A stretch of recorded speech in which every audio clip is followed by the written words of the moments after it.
Live from Fargo and serving you on TV, online, and on the go. This is Valley News Live at 6. It's looking a lot more like winter in some parts of North Dakota. Good evening, everyone. Thank you for joining us. Mike has the night off. After decent weather over the holiday weekend, rain, sleet, and lower temperatures have moved into the area.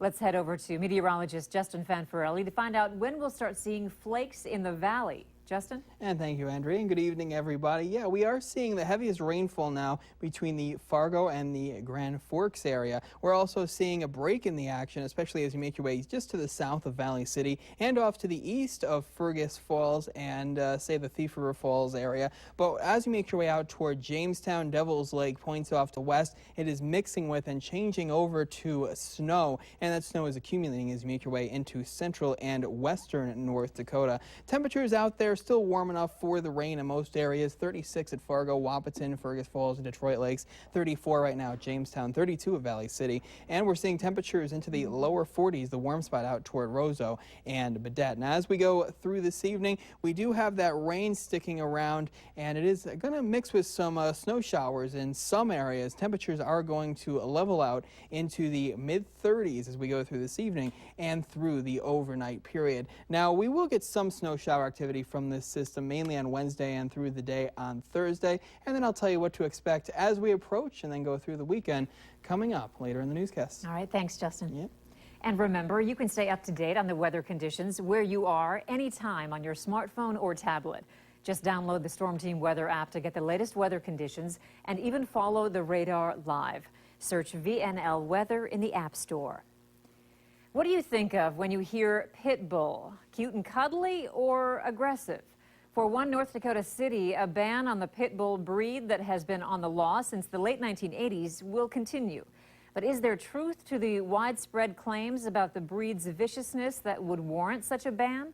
Valley News Team's Bradford Eric sniffs around, telling us Devil's Lake is far from the only city with this law. Bowman, Candu, Devil's Lake, Minot. There's a dozen North Dakota cities listed as having a ban on the pit bull breed. Ray, North Dakota goes even further, extending the ban to other breeds deemed dangerous, like Chow Chows. Dogtemperament.com lists that breed as so aggressive, small children are at risk. I don't believe we have anybody on the actual dangerous list where they have killed a domestic animal or had a severe bite. This was spring 2015 in Fargo. Carrie Waller with Animal Control saying it's rare to come across a truly vicious animal. Currently, the list now includes 5 animals. 3 dangerous dogs, including 2 pointer mixers and 1 pit bull, 2 potentially dangerous dogs, 1 lab and 1 Bichon. They have a really bad rep because of a lot of the owners and the dog fighting, and that's all the owners.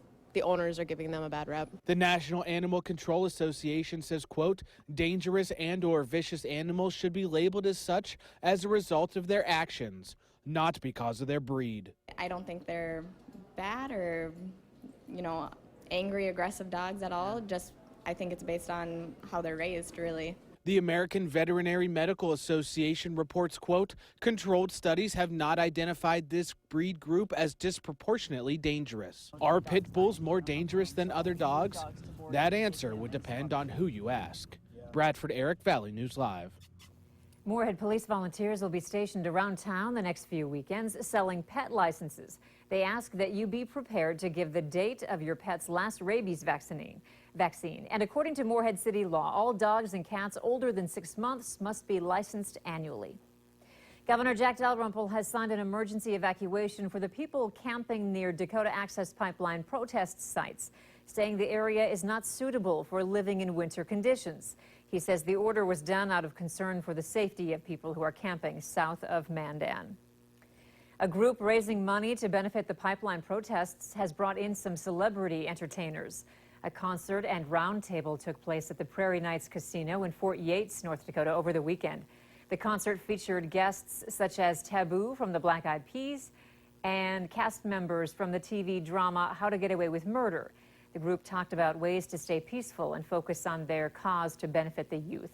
The U.S. Army Corps of Engineers clarified its statement sent out Friday about closing down a Dakota Access Pipeline protest camp, saying they will not forcibly remove people from the area. It'll be 3 years ago next month that a crude oil train accident and explosion rocked and shocked residents of Castleton, North Dakota. Now, a UND engineering professor has been consulting Congress about the safety of crude oil trains.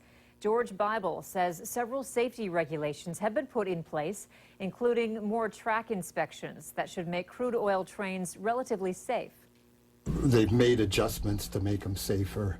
There's a lot of little things they can do on the edges to make them significantly safer. In fact, in my book, I kind of track the history of hazmat shipments and the improvements they make. They do more inspections of the track, train. They can reroute things. Bible says the bottom line on all this is you can never guarantee accident-free crude oil trains. He says pipelines are the safest way to transport oil. The search continues for a 17-year-old from northern Minnesota after searches of 2 lakes turned up no clues. Jeremy Jourdain was last seen in Bemidji around midnight on October 31st. He is described as 6 foot 4 inches tall, 175 pounds, with short dark brown hair and brown eyes. On Friday, police worked with Valley Water Rescue to search the south shoreline of Lake Bemidji and the east side of Lake Irvine with a canine. And yesterday, the St. Louis County Sheriff's Office used a side-scan sonar unit, which examined the bottom of both lakes. There was no sign of Jourdain during either search. Moorhead police have identified a man who was found dead inside his apartment after an overnight standoff. 28-year-old Thomas Schaible died from what appears to be a self-inflicted gunshot wound. His body was taken to the Ramsey County Medical Examiner's office for an official autopsy. Police were called to the 1900 block of 20th Street South in Moorhead around midnight after a woman reported a domestic disturbance. She was able to make it out of the apartment, but police were in a standoff with Schaible until about 2:30 in the morning. That's when a SWAT team entered and found Scheible's body. Tune in tonight to Valley News Live at 9 on the CW and 10 at 10 for more on how exactly police officers prepare themselves to respond to domestic disturbance calls like this one. Moorhead police are looking for a man involved in an armed robbery overnight. It happened near the 1100 block of 19th Avenue South just before midnight. The victim tells police he was talking with a woman when the robber put a gun to his head. The robber and the woman took off on foot. They did get some cash, though we don't know how much. Bonanzaville in West Fargo is looking to get people into the holiday spirit this weekend. The Christmas on the Prairie event is this Saturday from 10 to 5. There are themed events from the 1900s, like horse-drawn wagon rides. You can also make a Christmas card on an old printing press. Kids can meet Santa, and there will be carolers throughout the village. It's $3 for kids to attend, $5 for adults. Later on Valley News Live at 6, a look at how an area candy company makes licorice. And we were well above average again today with a high of 44 degrees in the Fargo area. We're going to see temperatures drop as that system giving us the rain moves out. We'll have the details coming up.